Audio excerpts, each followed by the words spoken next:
2 साल पहले दुनिया को बताया गया कि अब कोडर्स की जरूरत नहीं रहेगी, राइटर्स की जरूरत भी नहीं रहेगी, कस्टमर केयर एग्जीक्यूटिव की जरूरत भी नहीं रहेगी और शायद मैनेजर्स की भी नहीं। सिलिकॉन वैली से एक नया संदेश आया था, एआई सब कुछ बदल देगा। कंपनियों ने हजारों कर्मचारियों को बाहर का रास्ता दिखाया, अरबों डॉलर एआई पर खर्च किए गए।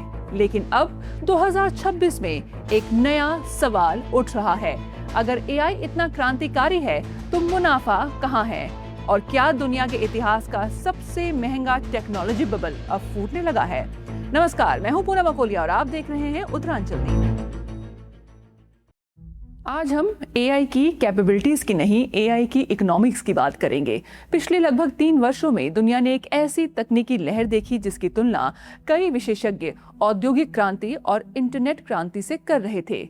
आर्टिफिशियल इंटेलिजेंस यानी एआई को मानव इतिहास की सबसे बड़ी उत्पादक क्रांति बताया गया। ये दावा किया गया कि आने वाले वर्षों में एआई लाखों नौकरियों की जगह ले लेगा। सॉफ्टवेयर डेवलपमेंट से लेकर कंटेंट क्रिएशन तक अधिकांश कार्य मशीनें संभाल लेंगी और कंपनियां पहले से कहीं अधिक एफिशिएंट बन जाएंगी।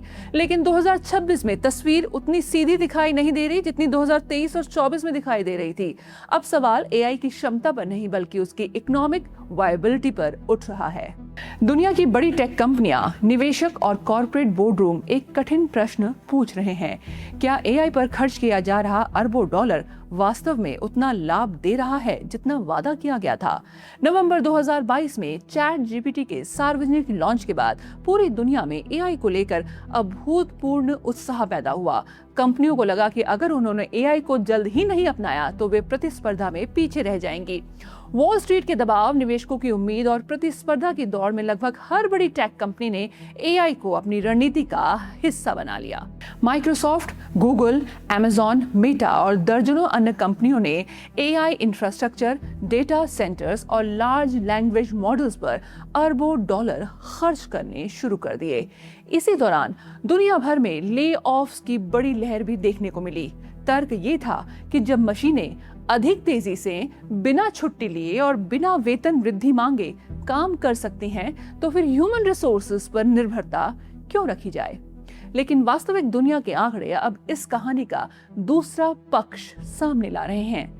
एआई को लेकर सबसे बड़ी गलतफहमी ये थी कि लोग उसे एक सामान्य सॉफ्टवेयर प्रोडक्ट की तरह समझ रहे थे। व्हाट्सएप, माइक्रोसॉफ्ट ऑफिस या विंडोज जैसे सॉफ्टवेयर एक बार विकसित होने के बाद करोड़ों यूजर्स द्वारा इस्तेमाल किए जा सकते हैं। उपयोगकर्ताओं की संख्या बढ़ने से उसकी लागत बहुत अधिक नहीं बढ़ती, लेकिन एआई का मॉडल अलग है। हर सवाल, हर इमेज जनरेशन, हर रिस्पॉन्स और हर एनालिसिस के पीछे भारी कंप्यूटिंग पावर काम करती है। तकनीकी भाषा में इसे इन्फेरेंस कॉस्ट कहा जाता है। यही वो लागत है जिसे शुरुआती उत्साह के दौरान बहुत कम आंका गया था। एआई जितना अधिक उपयोग होगा, उतनी अधिक computing power, data centre capacity और बिजली की आवश्यकता उतनी ज्यादा होगी। कई कंपनियों ने एआई को प्रोडक्टिविटी रिवॉल्यूशन के रूप में अपनाया। उम्मीद थी कि कोडिंग असिस्टेंट, एआई को-पायलट्स और ऑटोमेशन टूल्स कर्मचारियों की उत्पादकता यानी प्रोडक्टिविटी में भारी वृद्धि करेंगे। कुछ मामलों में प्रोडक्टिविटी बढ़ी भी, लेकिन कई कंपनियों ने पाया कि प्रोडक्टिविटी में हुई वृद्धि की तुलना में क्लाउड कंप्यूटिंग और एआई इंफ्रास्ट्रक्चर की लागत कहीं अधिक तेजी से बढ़ रही है। यानी एआई से कुछ लाभ तो मिल रहा है, लेकिन उसका आर्थिक समीकरण उतना आकर्षक नहीं दिख रहा जितना शुरुआती परिस्थितियों में दिख रहा था।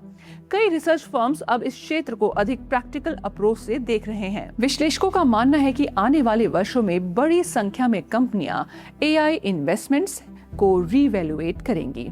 कारण स्पष्ट है, किसी भी तकनीक का अंतिम मूल्यांकन उसके प्रचार से नहीं बल्कि उसके रिटर्न ऑन इन्वेस्टमेंट्स यानी आरओआई से होता है। यदि कोई तकनीक करोड़ों डॉलर खर्च करवाती है लेकिन अपेक्षित लाभ नहीं देती, तो कंपनियां अंततः अपने निर्णय बदलती है। एआई समर्थकों का दावा रहा है कि मशीनें अधिकांश नॉलेज बेस्ड वर्क को संभाल सकती हैं, लेकिन प्रैक्टिकल और इमोशनल स्तर पर अभी भी कई लिमिटेशंस हैं। एआई बहुत तेजी से जानकारी प्रोसेस कर सकता है, लेकिन कॉन्टेक्स्ट को समझने, नैतिक निर्णय लेने, जटिल मानवीय परिस्थितियों को पढ़ने और जवाबदेही स्वीकार करने की क्षमता अभी भी मनुष्यों के पास अधिक है।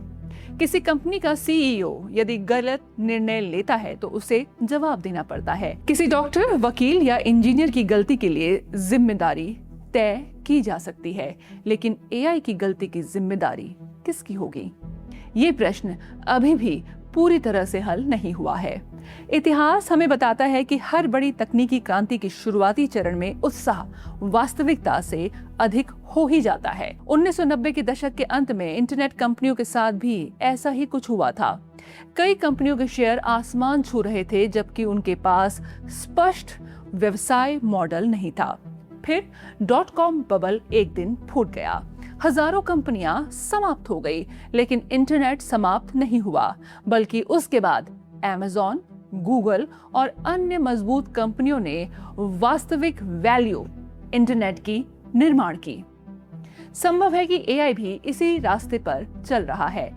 शायद एआई समाप्त नहीं होगा, लेकिन एआई के बारे में हमारी अपेक्षाएं बदल सकती हैं। सबसे महत्वपूर्ण बदलाव सोच में आ रहा है। 2023 और 2024 में सवाल था, क्या आपकी कंपनी के पास एआई स्ट्रैटेजी है? और अब 2026 में सवाल यह है कि क्या आपकी एआई स्ट्रैटेजी आर्थिक रूप से टिकाऊ है? यानी अब चर्चा हाइप से हटकर इकोनॉमिक्स पर आ गई है। ये संभव है कि भविष्य में एआई एक यूनिवर्सल रिप्लेसमेंट न बनकर एक पावरफुल टूल के रूप में ही स्थापित हो। एक ऐसा टूल जो इंसानों की क्षमताओं को बढ़ाए, लेकिन उसकी जगह को पूरी तरह से रिप्लेस ना कर सके। भारत जैसी लेबर इंटेंसिव इकोनॉमी के लिए ये बहस और भी ज्यादा महत्वपूर्ण हो जाती है। भारत की ताकत केवल टेक्नोलॉजी नहीं, बल्कि उसका विशाल मानव संसाधन यानी कि ह्यूमन रिसोर्स है। यदि एआई का उपयोग प्रोडक्टिविटी बढ़ाने के लिए किया जाता है तो ये भारत के लिए एक अवसर बन सकता है, लेकिन यदि केवल लागत घटाने और मानव श्रम को पूरी तरह से बदलने के दृष्टिकोण से एआई को अपनाया जाता है तो उसके आर्थिक और सामाजिक परिणाम बेहद जटिल हो सकते हैं। एआई निश्चित रूप से एक महत्वपूर्ण तकनीकी उपलब्धि है, लेकिन हर तकनीकी क्रांति की तरह इसके आसपास भी अत्यधिक उम्मीदें, निवेश और प्रचार जुड़े हुए हैं।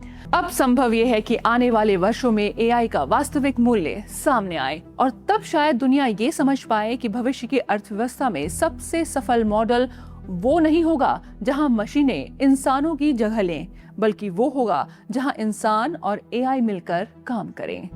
क्योंकि इतिहास हमें यही बताता है कि तकनीकें बदलती रहती हैं, लेकिन अंततः उसका मूल्य इस बात से तय होता है कि वे मानव जीवन और अर्थव्यवस्था को कितना बेहतर बनाती है। नमस्कार।